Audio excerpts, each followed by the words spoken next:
Bon, donc nous voilà finalement arrivés à South of the Border, le camping. Donc on a le terrain 103, donc on vient juste d'arriver. On s'est installé très vite parce que demain matin on quitte à nouveau donc pour s'en aller à notre prochain camping. On fait juste passer la nuit ici. Donc c'est quand même un très bel endroit pour passer la nuit. Donc on s'est installé à peine le strict minimum, donc on n'a même pas d'épiné. Ce que la chef des opérations a réussi à concocter en même pas 5 minutes, un superbe petit pita au poulet. Donc, le camping South of the Border met à notre disposition douche, toilette et station de lavage. Donc, les douches, en fait, sont gratuites. Donc, hier, quand on est arrivé, on aurait pu tout simplement prendre nos douches à cet endroit versus avoir l'option de plugger les égouts aujourd'hui. Également, pour ce qui est du lavage, en fait, par brassée, on parle de 1,50 $ et par séchage, eux, en fait, tant qu'à mettre une option, ils mettent pour 10 minutes de séchage, ils parlent de 25 sous. Donc, c'est quand même, je vous dirais, abordable compte tenu, en fait, que c'est simplement un arrêt dans notre cas. À ce camping, on trouve, en fait, principalement deux types de terrains. Donc, les pull-through que tu peux arriver. En fait, l'embranchement se trouve à gauche comme à droite. Donc, du côté de l'allée que vous voulez arriver, vous allez pouvoir vous reculer et vous placer, pardonnez-moi. Et vous avez également les back-in. Avec cette option, par contre, c'est un back-in. Donc, vous reculez et vous avez juste une option de branchement. Donc, si vous avez un gros équipement, ce que je vous recommande pour South of the Border, si je regarde ce matin, il est quand même assez plein, mais on n'a pas besoin de réserver 4 mois d'avance. Donc, si vous savez que vous voulez faire un step, 1 mois, 1 mois et demi d'avance, vous pouvez, d'après moi, avoir assez de disponibilité. Donc, quand moi j'ai réservé, je ne savais pas mon numéro de terrain et ça fait 2 années, en fait, qu'on vient puis qu'on a le même numéro de terrain. Donc, on est logé au 103. Donc, si jamais vous voulez avoir le même, c'est tout près des jeux. Donc, pour les enfants, c'est vraiment, c'est notre voisin, c'est le parc à jeux. Donc, ça peut être une belle option pour vous. Les chiens sont admis en laisse seulement. Donc, vous voyez sur notre terrain, nous on a le terrain 103. Donc, ici, là, on est du côté passager, ce qui fait plutôt étrange. Vous voyez, donc, il y a une connexion pour les égouts, il y a le poteau pour l'électricité, tout ça. Et puis, si on va de l'autre côté, où ce que les choses sont régulièrement, donc la même chose. Donc, il y a les connexions pour l'eau et l'électricité. Donc, nous, on s'est mis de ce côté-là. Alors, j'imagine que c'est pour les gens qui veulent arriver de l'autre côté, ils peuvent avoir des branchements des deux côtés. Donc, ce qui est quand même commode. Mais par contre, donc de l'autre côté, du côté où on est habituellement, alors on va avoir les poteaux un peu en plein milieu. Donc, voilà. Donc, simple information pour que vous sachiez. Et ce qui est bien aussi, c'est qu'on a une poubelle directement sur notre terrain, alors on jette à mesure.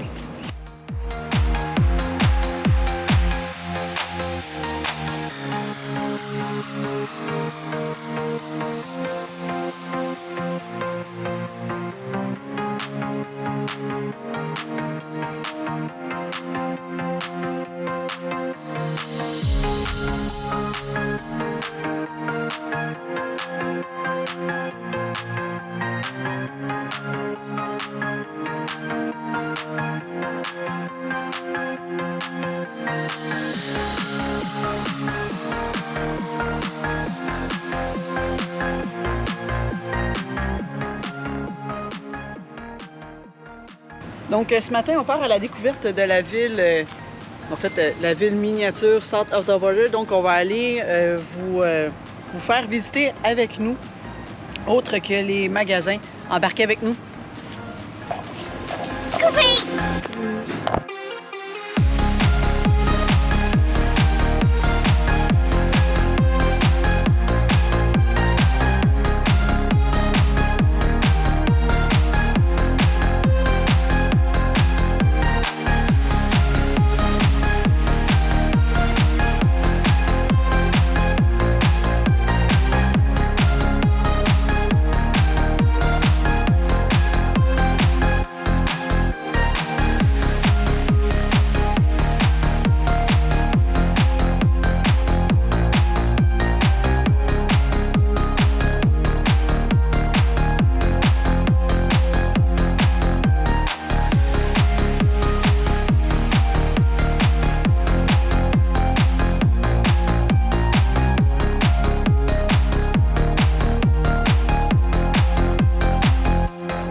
Donc, va ce marcher. matin, j'avais réussi à trouver le courage de monter le sombrero qu'on voit juste derrière moi et qu'on voit à des kilomètres sur l'autoroute.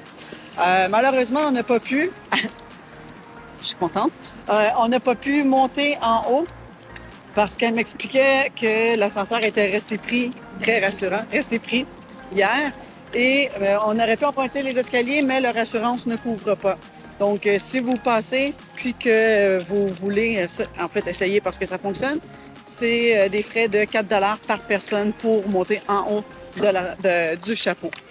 C'est très dommage. Moi, j'étais bien motivé à vous montrer ça, mais non, c'est ça. Donc, l'ascenseur est brisé, puis on peut pas prendre les marches. Donc voilà, ça sera pour une prochaine fois.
Donc l'entrée pour le Reptile Lagoon était de 8 par adulte et de 6 pour les enfants, donc de 3 à 12 ans. Alors c'était bien, beaucoup de serpents, beaucoup de crocodiles. C'était bien, mais honnêtement, c'est un peu cher pour ce que c'est. Donc, en 15-20 minutes, on a fait le tour, à moins de prendre vraiment son temps. Mais honnêtement, c'est bien, c'est cool à voir, mais c'est ça, c'est un petit peu cher, je trouve. Tu t'en penses? C'est ça. Cool. Vous avez trouvé ça comment, vous autres, les amours? Bien. J'ai bien aimé les serpents.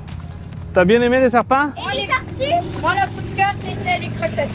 Yes. Moi, c'était les tortues. Les serpents, il y avait le choix entre les serpents, les tortues, les alligators ou les crocodiles. Moi, en fait, c'était plutôt les alligators et les crocodiles. Les tortues. Les tortues, t'as aimé ça, les tortues? Excellent. Donc, les cocos, on s'en va où? À la piscine. C'est baigner dans l'eau chaude. Dans l'eau chaude. Oh oui, ça va être chaud parce que... non, à l'extérieur, elle n'a pas chauffé, mais il fait tellement chaud qu'elle risque d'être très chaude. Si vous avez de la piscine intérieure, vous devez vous promener, en fait, dans le motel et vous essayez de vous frayer un chemin, en fait, pour le traverser. Donc, il se situe vraiment de l'autre côté. Donc, c'est ce que j'essaie désespérément de faire. Parce qu'en ce moment, si on va à la piscine intérieure, c'est vraiment insupportable. Il doit faire facilement avec l'humidex au moins un 50 degrés. Donc, malgré la grande chaleur, la piscine, elle est vide. La piscine extérieure, en fait, ferme à tous les soirs à compter de 20 heures. Piscine intérieure, celle-ci, elle est ouverte jusqu'à 21 heures. Donc, voilà. Et en arrière-plan, mais vous avez encore les infrastructures directement de South of the Border et on retrouve notre fameux chapeau.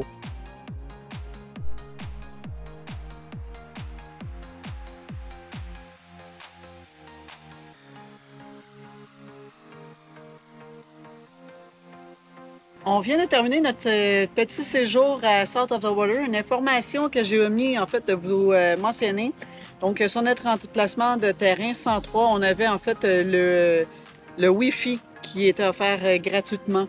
Donc voilà, on s'apprête à prendre la route vers le Lakewood Campground.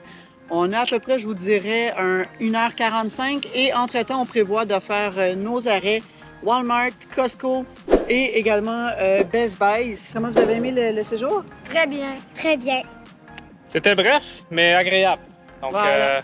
Petit détail, donc vu que les enfants tenaient absolument à se baigner ce matin, on a manqué un petit peu de temps. Donc, vu que le check-out, vu qu'il faut libérer le terrain pour 11 heures, donc on a dû sortir, puis on a mangé à l'extérieur. Donc, juste à l'extérieur ici, on peut sortir. Et puis, on peut se stationner un peu n'importe où à l'entrée. Il y a beaucoup de place de toute façon. Alors, puis on a mangé là tout simplement. Il y a même des tables à pique-nique à l'extérieur ici. Donc, on a vu des gens le faire. On s'est dit, c'est une super bonne idée. Comme ça, les enfants ont pu aller à la piscine. Et puis, pendant que moi, j'étais en train de ranger un peu les choses, on a libéré le terrain pour 11 heures. On a mangé ici.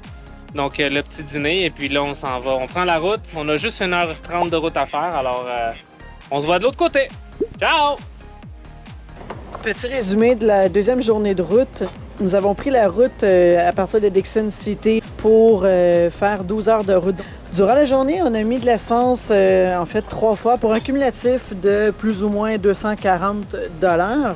Donc, l'essence se situait, je vous dirais, généralement autour du dollar américain le litre. Donc, jusqu'à maintenant, nous sommes rendus à plus ou moins 330 $ américains en essence. Et si on ajoute le plein que nous avons fait côté canadien, donc on est sensiblement rendu à 475 $.